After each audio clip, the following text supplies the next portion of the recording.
안녕하십니까. 이 강의는 제목 그대로 교사가 되고자 하는 젊은이들, 교육대학이나 사범대학에 진학을 목적으로 하고 있는 초중고등학생들 혹은 이미 사범대학이나 교육대학에 진학을 해서 교사가 되고자 준비하고 있는 젊은이들, 또 조금 더 넓게 잡으면은 이제 교직에 막 진출해서 아직 5년을 채우지 않은 젊은 선생님들께 드리고 싶은 저의 이야기를 담은 것입니다. 이게 굉장히 막 말이 떨립니다. 여기서 제가 드리고자 하는 말씀의 대부분은 이 책에 나와 있는 내용입니다. 이 책을 사라는 건 아니고요. 어떻게 하다 보니까 저의 책 중에 몇 안 되는 10,000권 이상 팔린 그런 책이 되었습니다. 나름 스테디셀러죠. 그래서 그거를 기념도 할 겸 또 거기에 대해서 독자 여러분들 혹은 예비 독자 여러분들 또 여러 많은 선생님, 예비 선생님들께 감사드리는 의미에서 이 영상을 만들어 올리고 있습니다. 자, 그래서 교사가 되려는 젊은이들에게 제가 여기서 감희라고 하는 말을 썼습니다. 이 감희라고 하는 말에는 두 가지 의미가 들어갑니다. 제가 감히 말씀을 드린다 라는 뜻도 들어가고요. 혹은 감히 교사가 되려고 한다 라는 뜻도 들어갑니다. 이 두 가지 뜻이 다 이유가 있는 것이 저는 모든 교사는 지위 고하 혹은 나이와 무관하게 모두 기본적으로 존중을 받아야 된다고 생각합니다. 그러니까 제가 경력이 많고 또 이름이 조금 더 알려져 있다 해가지고 저보다 20년, 30년 연배가 어린 선생님들 앞에서 가르치려고 들 자격은 없다는 거죠. 그분은 선생님이라는 교사라고 하는 자격만으로 저하고 대등하게 이야기할 수 있는 위치에 있다라고 인정을 해야 합니다. 그런 점에서 제가 이런 말씀을 자꾸 드리는 게 어떤 면에서는 주제넘다라고 얘기할 수도 있죠. 그래서 감히 말씀을 드리는 거고요. 또 그만큼 또 교사라고 하는 게 그러한 자리이기 때문에 교사가 되고자 한다라는 것 자체가 이미 감히 되고자 한다라고 하는 뜻을 담기도 하는 겁니다. 그래서 저는 이 강의를 들으면서 되도록 많은 젊은이들이 교사가 되고 싶어요 라고 하기보다는 교사를 정말 해야 될까요? 하고 고민하기를 바라고 있는 겁니다. 자, 이게 무슨 소리를 하려고 하는 건지 같이 한번 따라가 보도록 하겠습니다. 이 첫 번째 주제는 우상을 깨자입니다. 이분은 영국의 경험론 철학의 대표자인 프랜시스 베이컨입니다. 이분은 우리의 마음속에 이미 자리 잡고 있어가지고 진실한 알에 이르는 것을 방해하는 것들, 그것들을 모두 우상이라고 불렀습니다. 아마 고등학교 때 배웠을 겁니다. 동굴의 우상이니 그런 것들이 있잖아요. 시장의, 극장의 우상 그런. 마찬가지로 교사에 대해서 잘못 알게 만드는 것들. 그런데 그게 굉장히 오랜 시간 동안 널리 퍼져갖고 실제로는 전혀 그러하지 않은데 마치 그런 것처럼 사람들 마음속에 뿌리 깊게 박혀 있는 교사에 대한 잘못된 상들, 이거를 저는 우상이라고 부르겠습니다. 그리고 그 우상들을 좀 두드려 깨야 교사에 대한, 그리고 교사가 하는 일인 교직에 대한 올바른 이해가 생기고, 그렇게 교사에 대한, 교직에 대한 올바른 이해를 가진 젊은이들이 교사가 되겠다고 그 길을 선택해야 이후에 그 젊은이들의 훌륭한 역량을 제대로 활용하면서 우리나라 교육이 올바른 길을 찾아가지 않을까, 이런 생각을 합니다. 그래서 우상을 몇 개 두드려 깨도록 하겠습니다. 첫 번째 우상입니다. 이게 앞에는 우상이라고 써놓고 여기다 허상이라고 써놨네. 같은 얘기죠.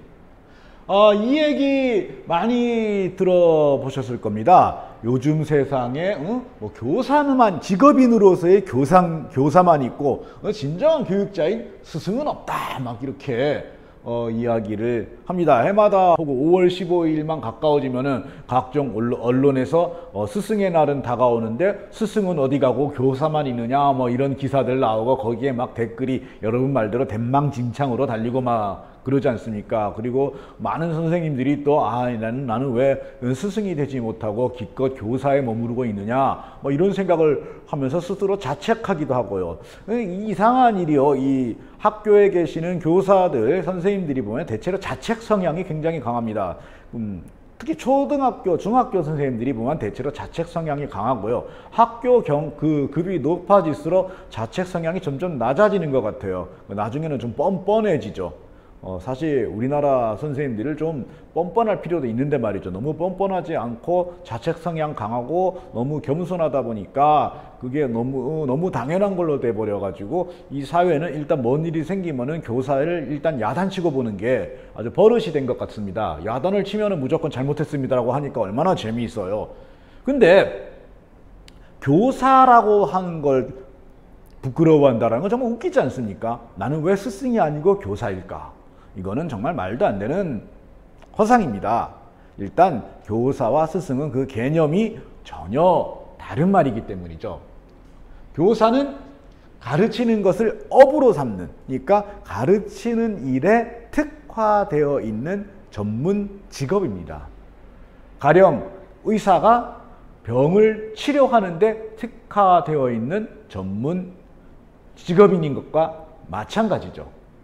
그래서 정형외과 의사가 부러진 뼈다귀를 잘 붙이면 됐지, 정형외과 의사가 나는 왜 환자의 뼈만 붙이지 환자의 아픈 마음까지 어루만져 주지 못하는가 하고 고민하지는 않습니다.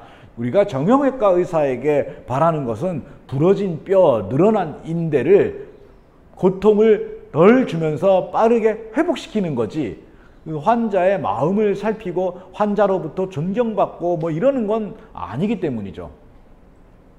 그런데 유독 교사만 그런 경향이 있습니다. 이거는 가르친다, 교육을 한다라는 것 때문에 비롯된 일인 것 같습니다. 그러면은 스승이라는 건 뭘까요? 자, 스승은 어떤 분야, 어떤 영역 이런 것들, 교과 이런 것들을 가리지 않고 하여간 뭔가 삶을 통하여 배우게 만드는 사람은 다 스승입니다. 자, 여기서 우리는 미묘한 그 차이를 볼 수 있는데요. 교사는 내가 교사이기 때문에 교사입니다. 그러니까 왜 너는 교사냐 그러면 나는 가르칠 수 있다. 몇 학년에 해당되는 아이들에게 무엇을 가르칠 수 있다라는 면허를 가지고 있고 그 면허를 가지고 소정의 절차를 통하여 임용 과정을 거쳤고 그래서 지금 학생을 할당받아서 가르치고 있기 때문에 교사인 겁니다. 그런데요, 스승이라고 하는 거는 내가 정하는 게 아니라 학생이 정하는 겁니다. 자, 우리 생각해 보십시오. 나는 스승이야 그러는 경우는 별로 없죠.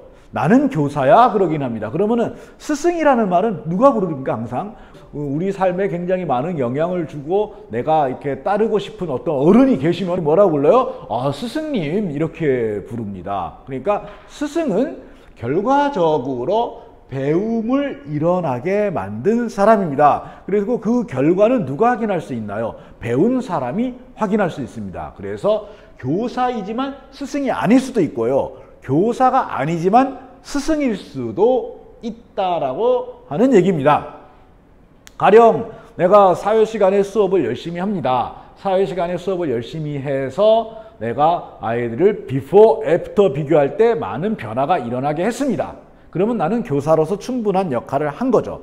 그런데 만약에 그 아이들이 비포, 애프터의 변화를 스스로 느끼면서 아, 나에게 이렇게 유익한 변화를 일어나게 해서 나의 삶의 방향을 바꿔주시다니 하고 나를 바라보게 된다면 그때 비로소 내가 스승이 되는 겁니다. 그러니까 교사가 스승이 된다라고 하는 것은 사실은 굉장히 어려운 일이고요. 때에 따라서는 교사가 아닌 입장에서 스승이 되기도 한다는 얘기죠. 자, 그럼 여기서 우리 잠깐 의문을 가져볼 필요가 있는 부분이요. 교사가 꼭 스승이 되어야 할까 하는 겁니다. 교사가 스승이 되는 게 정말 바람직한 일일까? 가만히 생각해 보면은 아, 나의 삶에 어떤 유익한 변화를 일으켜 주셨어. 라고 하는 어른을 우리는 그동안 몇 명이나 만나 뵀습니까? 그런 어른 아마 통틀어 가지고 5손가락 안에 들어가지 않을까요? 그리고 때때로는 그런 어른들이 우리 삶에 너무 많은 영향을 준다라고 생각하는 경우도 있지 않습니까? 지금은 이런 예를 들기가 조금 고약하지만 말입니다. 사회 각 분야에서 저명하신 분들이 성희롱 사건으로 몰락하는 경우가 많이 있었습니다. 그러면은 분이라고 부르기도 좀 그렇지만요. 하여간 이 사람들이 그 여성들에게 거절할 수 없고 저항할 수 없게 만든 힘이 어디 있었을까 하는 겁니다. 과연 물리적인 힘일까요? 너 가만 안 있으면 그냥 두지 않겠어 하는 물리적인 힘이 아닐 거란 얘기입니다. 그 삶에 대한 전반적인 영향력을 줄 수 있는 위치, 그 우월한 위치가 바로 그분들의 힘이었던 거죠. 그런 점에서 저는 스승이라고 하는 존재가 과연 바람직한가에 대해서 고개를 자꾸 갸우뚱거리게 됩니다. 그냥 가르치는 영역에서 가르쳐야 될 것만 잘 가르치면 되지 않을까요? 그 이상 삶에 영향을 주고 삶의 방향을 바꾸고 그러는 것까지 목표로 삼는다면 그거는 학생을 가르치려는 게 아니라 학생을 지배하려고 드는 게 아닐까요? 그래서 저는 교사가 교사이자고 노력하는 게 낫지, 교사들이 너도 나도 스승이 되려고 노력하면 이게 오히려 학생들의 자율성과 자발성과 스스로 성장하는 힘에 나쁜 영향을 줄 것 같습니다. 스승은요, 언제 만들어지냐면요, 내가 가르치는 과정에서 만들어지는 게 아니라 내가 가르쳤던 학생들이 먼 훗날 문득 자기의 삶을 돌아봤을 때 그때 아무개 선생님이 나에게 스승이었어 라고 하는 회상 속에 등장하는 것입니다. 그거를 지금부터 미리 목표로 삼을 이유는 없겠죠. 더구나 이제 교사가 되려는 젊은이 혹은 막 교사가 된 젊은 선생님들이 스승이 돼야겠어 나는 이렇게 목표로 삼을 이유도 없는 겁니다. 물론 나중에 나의 제자 중에 몇몇이 나를 그렇게 스승으로 기억해 준다면 굉장히 고마운 일이겠죠.